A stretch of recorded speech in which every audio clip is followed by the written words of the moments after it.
সিয়া, বাইরে বের হবা নাকি আমি বাড়িতে ঢুকবো? আমি চাচুর বাসায়। মাথা মোটা, আমি তোর চাচুর বাসার নিচেই দাঁড়িয়ে আছি। কি? আপনি এখানে কিভাবে? 2 ঘন্টার রাস্তা 50 মিনিটে এসেছি উড়ে উড়ে। এখন তুমি নিচে নামো। আমি আসছি। এই বলে এক দৌড়ে সিয়া নিচে চলে যায়। আদিবা দেখছে তাকে। সিয়া শুধু বলছে যে আমি আসছি এই বলেই দৌড়। বাইরে গিয়ে দেখে অনিল গাড়ির ভেতরে মাথা হাত দিয়ে বসে আছে। দেখেই বোঝা যাচ্ছে ওর আগে লাল হয়ে আছে। সিয়া অনিলের কাছে যেতে অনিল সশব্দে গাড়ি থেকে নেমে পড়ে। সিয়া ভয়ে জমেছিল আর অনিল সিয়ার কাছে গিয়ে হাত ধরে দেয় একটা। সিয়া অনিলের কাছে এসে পড়ে, চোখ খিচে বন্ধ করে রেখেছে। সে ভেবেছিল হয়তো অনিল তাকে মারবে বা অনেক বকাবকি করবে। অনেক অনেক বকা দিবে। কিন্তু সিয়ার ভাবনা এক বালতি পানি ঢেলে দিয়ে অনিল সোজা সিয়াকে জড়িয়ে ধরে একদম আষ্টে পিষ্টে। জানি দুপুরের দিকে দেখা হয়েছে আমাদের, কিন্তু আমার ভালো লাগে না তোমাকে ছাড়া। আর তার উপর ফোন ধরনি, এতগুলো ফোন দিলাম। তুমি জানো আমি তোমাকে ছাড়া থাকতে পারি না, কিন্তু তবুও এমন করো। অর্নিল আমার দম আটকে আসছে। অনিল তার হাতের বাঁধনটা একটু আলগা করে দেয়। এতে তাই শক্ত করে জড়িয়ে ধরছে সিয়াকে। অনিল এবার ছেড়ে দেয় সিয়াকে। সরি, আর এমন হবে না, সত্যি বলছি। আরে বাবা হয়েছে, ঠিক আছে বাদ দাও। আর এখান থেকে কবে যাবে বাড়ি? চাচুর সাথে বেশ ঘন্টা খানিক আগে এসছি। কাল হয়তো মা আর নানু আসবে, কিছুদিন থেকে তারপর যাব। আর হ্যাঁ, আমি এখানে একবার করে হলেও আসবো, শুধু 5 মিনিটের জন্য, শুধু একটাবার তোমাকে দেখার জন্য, তারপরে চলে যাব। অর্নিল প্লিজ এভাবে বলবেন না, খারাপ লাগে তো। আর আমি তো উড়ে যাচ্ছি না, আরে মাত্র কিছুদিনের জন্য এখানে এসেছি। আপনার সাথে কথা হবে, দেখাও হবে। আর আমাদের বাড়িতে থাকলেও তো এভাবেই দেখা করতাম, তাই না? কখনোই না, তুমি আমার সাথে ঘুরতে অনেক বেলায় থাকতে। আচ্ছা এবার হয়েছে তো, এবার আপনি যান, রাতও অনেক হয়ে গেছে। তোমাকে নিয়ে যাই আমার সাথে করে। সিয়া হো হো করে হেসে দেয়। অর্নিল যান, গাড়িতে উঠুন, যান যান যান দ্রুত। যাচ্ছি। অনিল সিয়ার কপালে একটা চুমু এঁকে দেয়, তারপর গাড়িতে উঠে চলে যায়। সিয়াও ভেতরে চলে যায়। কিরে, দেখা হলো? আর বলিস না, পুরি পাগল। প্রেম, আহা। আর তুমি যেমন কিছু করো নাই। চাপা কম মারো, চাপা কম মার। তোর লাভ লেটার আমি নিজে লিখে দিয়েছি। খুব উপকার হয়েছে। জামাইয়ের কাছে এখানে কি করো? আসলে তোকে বলতে এসেছি যে কাল আমরা শপিং এ যাচ্ছি। কেন, আবার কার বিয়ে? আরে ধুর, কারো বিয়ে না, এমনি মানে কাল ঘুরবো কি আর সাথে কিছু কেনাকাটা। তুই, আমি আর তোর দুলাভাই, সাথে রোমানা। ও আচ্ছা, এখন শুয়ে পড়, আমি চাই।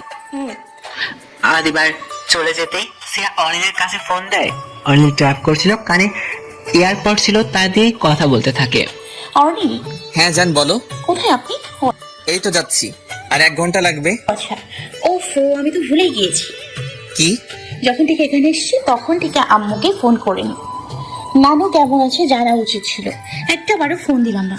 আরে চিন্তা করো না, আমি ফোন দিয়েছিলাম শাশুড়ি আম্মুর কাছে, তারা ঠিক আছে।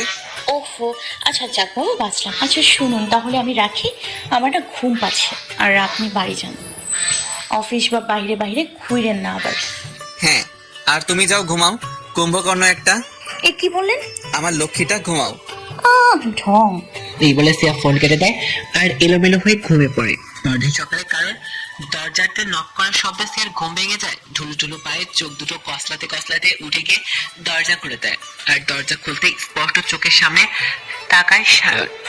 সে তার হাতে একটা ট্রেতে 1 কাপ গরম কফি আর জ্যাম ব্রেড এগুলো নিয়ে দাঁড়িয়ে আছে। জি। জি, আসলে এগুলো আঙ্কেল পাঠিয়ে দিল আপনার জন্য। বিল্লাল চাচ্ছু? হ্যাঁ। তো অন্য কাউকে দিয়ে পাঠিয়ে দিলেই তো হতো, আপনি কষ্ট করে আবার। না না, ঠিক আছে। সিয়া এগিয়ে গিয়ে শায়নের হাত থেকে ট্রেটা নিয়ে নেয়। তারপর শায়ন চলে যায়। সিয়া ভেতরে এসে পা দিয়ে দরজায় লাগিয়ে দেয়। আর সিয়ার একটা অভ্যাস, খালি পেটে চা বা কফি খায়। তাই সে কফিটা খেয়ে নিল। তবে কফি মুখে তুলতে সেটা আবার এক নিমেষেই ফিক করে বের করে দেয়। টিস্যু দিয়ে কোনো রকমে মুখ চেপে ধরে। মাত্রাও তিক্ত তেতো, হয়তো কফি পাউডারে বেশি পড়ে গেছে তাই। মানুষটাকে তো এত তেতো লাগে না, ভালোই আছে ব্যবহার। তবে কফি এত তেতো কেন? সিয়া হাত থেকে কাপটা টেবিলের উপর রেখে দিয়ে ওয়াশরুমে চলে যায়। বেশ সময় পরে টাওয়েল দিয়ে মাথা মুছতে মুছতে রুমে এসে দেখে অনিলের ফোন। হ্যালো। গুড মর্নিং সিয়া জান। মর্নিং, কেমন আছেন? ভালো আর থাকলাম কই তোমাকে ছাড়া। হয়েছে কি করেন? অফিসে আসি। ও তাহলে কাজ করুন, আমি রাখি। আমি রাখতে বলছি, এত বেশি বুঝো কেন? না মানে আপনি তো কাজ করছেন। আর কাজ? নানু আর আন্টি এসেছে? না এখনো আসেনি। সিয়া সিয়া অর্নিল আপু এসছে, আমি পরে কথা বলি আপনার সাথে, ওকে? আচ্ছা ভাই। সিয়া গিয়ে দরজা খুলে দেয়। উঠেছিস? হ্যাঁ। নিচে চল ব্রেকফাস্ট করতে। আরে না, ওই তো সায়ন ব্রেড জ্যাম আর কফি দিয়ে গেছিল, সেগুলোই খেয়েছে। ব্রেকফাস্টে এত ভারী খাবার খাই না। আচ্ছা চল।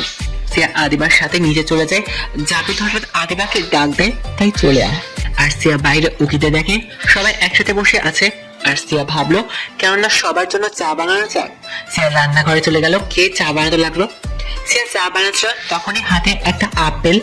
ঘুরতে ঘুরতে শান এসে রান্নাঘরে চাকু নিয়ে আপেল কাটতে কাটতে বলে ওঠে, ভাবি কি করছো? সিয়া একবার যেন টনক নড়ে, সে চোখ তুলে ওপরে তাকায়। ও ভাবি কথা বলো না কেন? আচ্ছা শোনো, আমার চেয়ে চিনি একদম কম দিবা, মানে 1 চামচের হাফ, বুঝলে? হুম। কি করছো? কি হয়েছে? সিয়া এবার তার হাতের চায়ের ট্রেটা নিয়ে ঘুরে দাঁড়ায়। শাওনকে দেখে ভাবি না ভাবির বোন সিয়া। সরি, আসলে আমি ভাবি না আমি। আপনাকে পেছন থেকে অবিকল ভাবির মতো দেখতে লাগে, আর আমি তেমন একটা খেয়াল করিনি। আসলে ভাবি রোজ চা বানাই তো, তাই ভাবলাম। সিয়া গিয়ে এগিয়ে শাওনের হাতে একটা চায়ের কাপ ধরে দেয়। আপনার হাফ চিনিওয়ালা চা। ধন্যবাদ। সিয়া চোখ নামে ট্রেটা নিয়ে গটগট করে রান্নাঘর থেকে এসে পড়ে, বাগানের পাশে চলে যায়। এই যে তোমাদের সবার গরম গরম চা, নাও নাও। কিরে তুই রান্নাঘরে গিয়েছিস কেন? কেন, আদিবাবু তো রোজ যায়, আজ না হয় আমি গেলাম। আচ্ছা বুঝলাম। আচ্ছা শোন, আজ বিকেলের দিকে কিন্তু ভাবি আর খালামণি আসবে। কথা হয়েছে তোমার? হ্যাঁ। এভাবে সময়টুকু পার হয়ে যায়।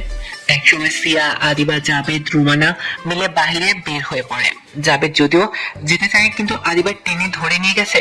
তার একের পর এক শপিং মল ঘুরে যাচ্ছে আর যা পছন্দ হয় তাই এক একটা করে তুলে নিচ্ছে। আর সবগুলো ব্যাগ জাবেদের হাতে ধরে দিয়েছে। জাবেদ তো নাজেহাল অবস্থা। এভাবে ঘুরতে ঘুরতে হঠাৎ সিয়ার চোখ আটকে পড়ে মলের ভেতরে থাকা একটা পিঙ্ক পিস কালারের বড় মাপের টেডি বিয়ারের উপর। সিয়া তা দেখে লোভ সামলাতে না পারে সেখানে চলে যায়। কি সুন্দর দেখতে। সিয়া কিছু বলতে যাবে, তার আগে আদিবার ডাক পড়ে। আদিবা এসে দেখে সিয়া এক মলের ভেতর দাঁড়িয়ে আছে, তাই আদিবা গিয়ে দ্রুত সিয়ার হাত ধরে টেনে নিয়ে এসে পড়ে।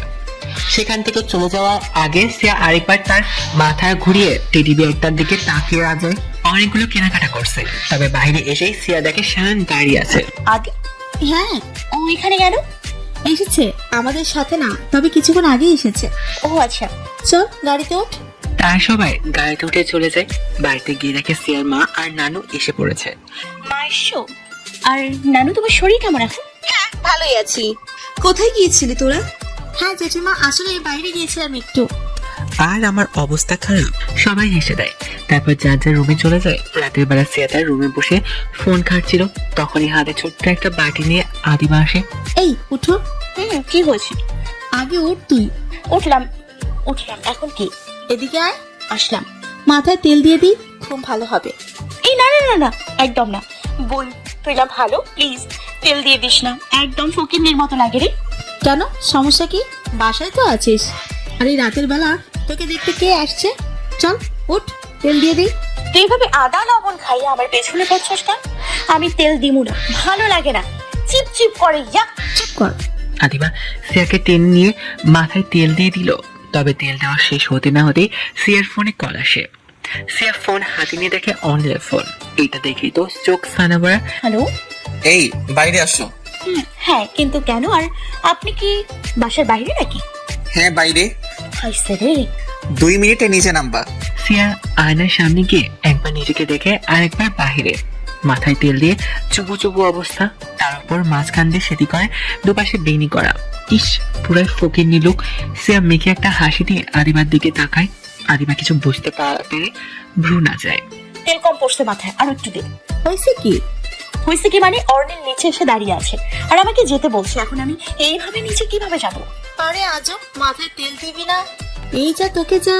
আদিবা এক প্রকার ঠেলে সিয়াকে নিচে পাঠিয়ে দেয়। তারপর সিয়াও মুখটা থেকে একদম বাংলার 5 বানিয়ে নিচে যায়। তবে কিছুটা লুকিয়ে, যেন কেউ না দেখে। সিয়া বাইরে গিয়ে দেখে অনিল মাত্র গাড়ি থেকে নামছে। সিয়া অর্ণের সামনে গিয়ে মাথা নিচু করে দাঁড়িয়ে থাকে। অর্ণ সিয়াকে দেখে বুঝলো যে সে এমন কেন করছে। কি বলবেন তাড়াতাড়ি বলুন, আমি চলে যাব। আরে তেল দিয়েছো তাই কি হয়েছে? মানুষ কি দেয় না? আর তুমি কি জানো তোমাকে কি পরিমাণ চুম্পু চুম্পু দেখা যাচ্ছে? কি কি কি চুম্পু চুম্পু মানে কিউট কিউট। হয়েছেন জানি, ফকিনি আল্ট্রা প্রো ম্যাক্স লাগতেছে। আচ্ছা ওয়েট, একটা জিনিস আছে তোমার জন্য। কি? ওয়েট জান। এই বলে অনিলকে তার গাড়ির পেছনের সিট থেকে একটা বড় সড়ো বক্স নিয়ে এলো। নাও। কি এটা? আরে ধরো তো। আর হ্যাঁ, রুমে গিয়ে খুলো দেখবা। আচ্ছা এবার যাও, এটা দিতে এসেছিলাম। আচ্ছা আমি যাই। আচ্ছা শুনুন, বলো। ভালোবাসি। অনেক সিয়ার গালে টুক করে একটা চুমু এঁকে দেয়, তারপর চলে যায়। আর সিয়া কেউ দেখার আগে রুমে চলে যায়। রুমে গিয়ে দরজা জানালা সব অফ করে আস্তে আস্তে কাঁচি দিয়ে র্যাপারটা খুলতে লাগে। প্রায় সিয়ার সামান বক্সটা, সে জানে না যে এত কি রয়েছে। এক্সাইটেড আস্তে আস্তে বক্সটা খুলে ভেতরে দেখতে সিয়া অবাক। শপিং মলে গিয়ে যে টেডি বিয়ারটা সিয়া দেখেছিল আর পছন্দ হয়েছিল কিন্তু কেনার সুযোগ পায়নি, জলদি জলদি এসে পড়ছে সেই টেডি বিয়ারটা। সিয়ার সে কি খুশি, সে টেডিটাকে জড়িয়ে ধরে বেশ শক্ত করে। তবে আবার সিয়ার মনে পড়ে যে অনিল কি করে জানলো। সিয়া অনিলকে ফোন দেয়। হ্যাঁ সিয়া জান। আপনি কি করে জানলেন যে এই টেডিটা আমার পছন্দ হয়েছিল? দেখেছি আজকে আমি তোমাকে, আদিবার সাথে ছিলে তুমি। কি? কখন দেখেছেন? আমাকে ডাক দেননি কেন? না এমনি। Thank you.